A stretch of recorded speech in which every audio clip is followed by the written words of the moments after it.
O Conto do Amor, Romance de Contato Caligares, capítulo 8, Siena de novo.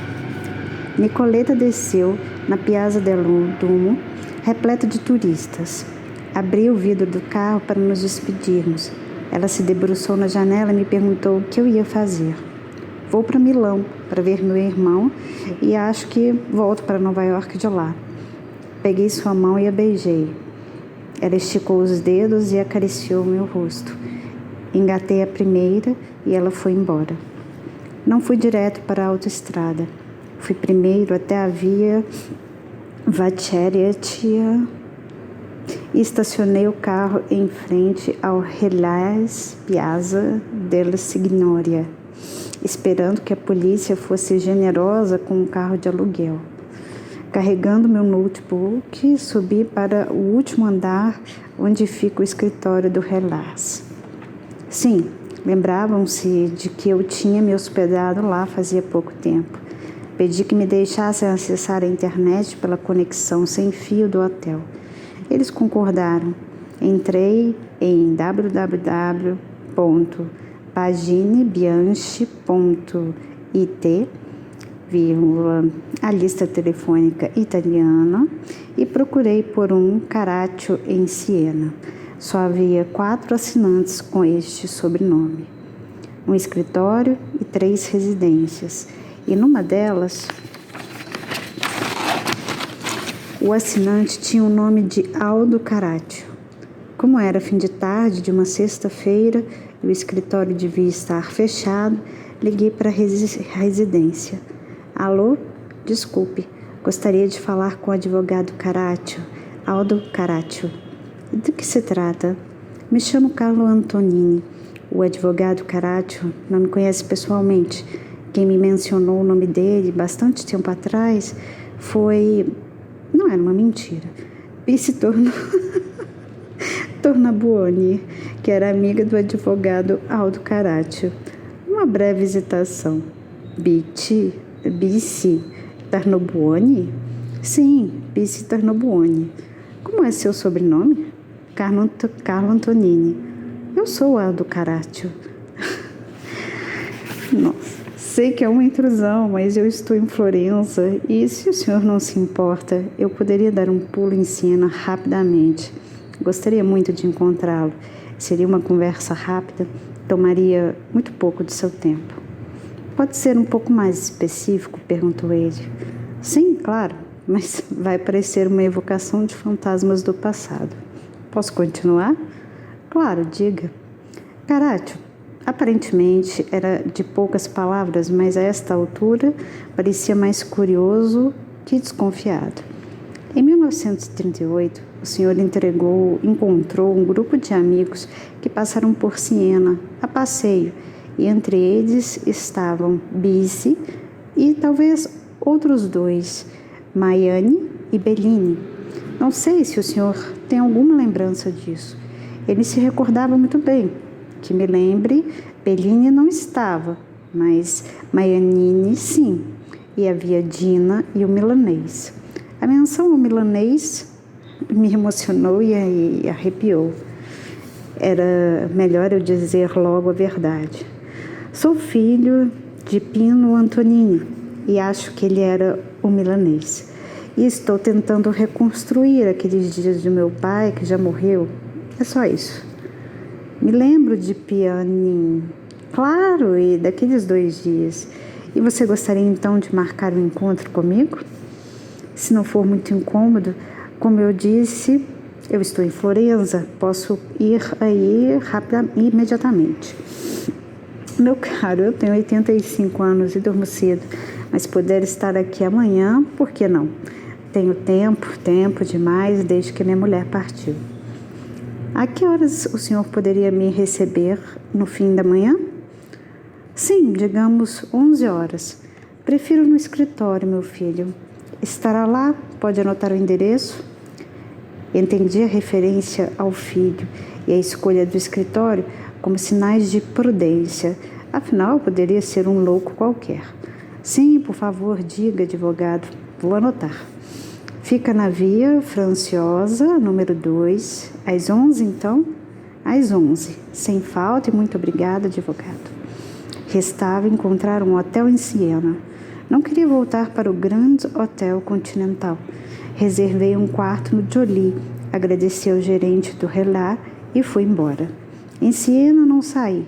Não tinha nenhuma vontade de passear pela cidade. Pedi um sanduíche no quarto e liguei para o meu irmão em Milão. Deu caixa postal. Tentei a casa de Veneza, também deu caixa postal. Tentei o pequeno apartamento de Lugano, na Suíça italiana, onde ele gosta de passar os fins de semana, e ali ele atendeu. Ele nem sabia que eu estava na Itália. Pedi que me reservasse qualquer hotel perto de sua casa em Lugano para 2 noites, a seguinte, que seria de sábado, e a de domingo. Também pedi que informasse a recepção do hotel que eu poderia chegar tarde, à noite. Combinei de vê-lo no domingo, para almoçarmos e jantarmos juntos. Em seguida, liguei para Karina e pedi que fizesse uma alteração na minha passagem de volta. Eu queria partir de Milão na segunda-feira. Karina também se encarregou de ligar para a locadora e informar que eu devolveria o carro no aeroporto de Milão. Disparei um e-mail para meus pacientes de segunda-feira, comunicando que eu só voltaria ao consultório na terça. Pronto, tudo feito. Tomei um Lexotan inteiro para dormir sem pensar muito. Acordei por volta das 9 e me preparei com calma. Tomei café no hotel e caminhei até o começo da Vila Franciosa. Você é filho do Penin? Misericórdia, como o tempo passa! Assim me acolheu o advogado Caraccio, que aliás estava sozinho no escritório. Venha, sente-se. Aceitei o convite e contei por alto a minha história, evitando, porém, a parte sobre a reencarnação do ajudante de Sodoma, assim como a leitura dos diários e das cartas de Dona Bise. Inventei que meu pai tinha me contado várias vezes ao longo de sua vida sobre aqueles dias com os amigos, ao redor de Siena antes da guerra. Confessei que eu não havia conhecido Bise e que apenas mentira um pouco sobre isso por ter pensado que ele talvez não se lembrasse do nome do meu pai. Tem razão, disse Caraccio, mas da Bise ninguém poderia esquecer. Ainda menos o seu pai, hein? Certamente ele nunca esqueceu. Eles namoraram, é isso? Escute, ninguém namorava a Bise, mas todos a amavam. Maianine era louco por ela. E havia Dina, que ninguém sabia ao certo se era grande amiga de Bise ou algo mais, entendeu? De Dina eu nunca ouvi falar. Dina Fornieri. Tinha mais ou menos a idade de Bise, que na época devia ter 35 anos por aí. Ela também restaurava antiguidades, mas sobretudo livros e documentos. Não viviam juntos, mas só faltava isso. Era impossível encontrar uma sem a outra. Ninguém nunca soube se eram mais do que amigas, mas o rumor existia. Todos, uns mais, uns menos, queríamos namorar a Bise e ninguém conseguia. Logicamente, procurávamos explicações para o nosso fracasso. Às vezes, pensávamos que fosse por causa da Dina. Também imaginávamos que Bise tivesse uma relação amorosa escondida com um homem casado, um homem público ou então alguém do povo. Uma vida paralela, longe de nós. E como foi o encontro com eles? O senhor estava em Siena e eles chegaram? Sim, era agosto. Eu era um moleque, estudante de Direito em Florença e estava passando as férias em casa aqui em Siena. Eles chegaram de improviso. Ainda me lembro de Bise, de pé, ao lado do seu Balila, buzinando na frente da minha casa. E eles ficaram 2 dias? Ficaram no Continental. E foi engraçado. Pediram um quarto para as garotas e outro para os garotos. Mas a Bise dormia com Pini e a Tina dormia com Maianine. E o senhor passou esses dias com eles? Quase o tempo inteiro, claro. Ia pegá-los no hotel e saíamos pela cidade. Seu pai morreu quando?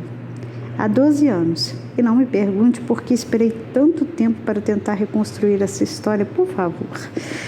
Não perguntarei, ele disse sorrindo. Enfim, seu pai parecia muito apaixonado. Dava pena, conhecendo a Bise. Não que ela colecionasse corações, mas era o tipo de mulher, como posso dizer, uma mulher que não precisa de um homem, que é feita para tocar a sua própria vida, entende? Sim, posso entender, claro. Troquei algumas ideias com seu pai, mas poucas, porque ele estava sempre com a Bise. Eu conversava sobretudo com Maianine. Falávamos de política, certamente, e da situação amorosa dos 4. Maianine achava que seu pai, o Pini, ia sofrer muito por causa da Bise. Até porque ele parecia tão jovem, tão cheio de entusiasmo amoroso. Agora, Maianine estava com ciúmes. Dormia com Dina como uma forma de estar com Bise por procuração. Talvez Dina também estivesse com ciúme do seu pai. E o que aconteceu com Dina? Pois é, quando Bise teve uma filha, Maria, ela não nos contou quem era o pai. Ela nunca revelou. Para nós, foi a confirmação de nossa suspeita. Ela devia ter uma espécie de casamento morganástico, secreto. Vamos ler isso aqui de novo? Morganático. Nossa, uma espécie de casamento morganático secreto com algum poderoso. Ou então talvez ela fosse a poderosa e o pai de Maria uma espécie de jardineiro de Lady Chatterley. Jesus. Mas o que importa é que todos pensamos que Bise e Dina iam viver juntas e que criariam a filha de Bise. Mas não foi isso que aconteceu. Um mês depois, Dina foi para a Alemanha com pretexto de que havia recebido algum tipo de bolsa de estudo. Eu acho que ela fugiu de Bise, talvez louca de ciúmes da menina que acabava de nascer. E ninguém soube mais nada dela. Ninguém, nem mesmo seus pais. Mas o senhor voltou a ver Bise depois daqueles dias? Claro, éramos amigos, até porque eu não tinha muitas segundas intenções com ela. Só algumas, riu. Nós nos víamos sobretudo depois da guerra, quando as águas se acalmaram. É que eu acabei passando algumas férias gratuitas num campo de concentração alemão. Que horror, gente. Nós nos encontrávamos uma vez por ano, mais ou menos. Quando Maria morreu, fui um dos poucos com quem Bise falou da sua dor. Maria. Então o senhor conheceu Nicoleta, a neta dela? A pergunta era descabida em princípio. Eu deveria estar interessada na vida do meu pai, não na da dona Bise, mas eu queria ouvir o nome da Nicoleta e foi a maneira que encontrei. Certamente, conheci Nicoleta quando ela mal sabia caminhar. Ficamos alguns minutos em silêncio. Perguntei, o senhor sabe como Maria morreu? Ao ouvir a pergunta, ele se retraiu e sua voz assumiu um tom um pouco seco. Maria morreu num acidente. Foi uma desgraça. De novo, ele mudou o tom e de repente perguntou. Me satisfaz uma curiosidade. Como seu pai viveu essa história? O que ele falava de Bise? Eu queria dar uma resposta na medida do possível sincera e refleti antes de responder. Aldo Caraccio esperou calmamente. Foi assim, eu disse por fim. Ele construiu uma vida. Amou minha mãe, teve filhos, claro, senão eu não estaria aqui. Mas aqueles dias com Bise ficaram para sempre na sua memória. Ele teria dito como um paraíso terrestre perdido. Posso imaginar, comentou Caraccio, e a nossa conversa, obviamente, tinha terminado. Saí me perguntando se a mulher de azul no quadro da Via Maggio, a nossa Flora, era mesmo como Nicoleta e eu tínhamos pensado. Dona Bise encostada em meu pai, no jovem que havia lhe dado uma filha. Ou então, quem sabe, Flora representasse Dina e o quadro seria uma espécie de duplo retrato dos amores perdidos de Dona Bise? Como saber? Voltei ao hotel, fechei a conta e rumei para Milão e Lugano. Ao meu irmão não contei nada sobre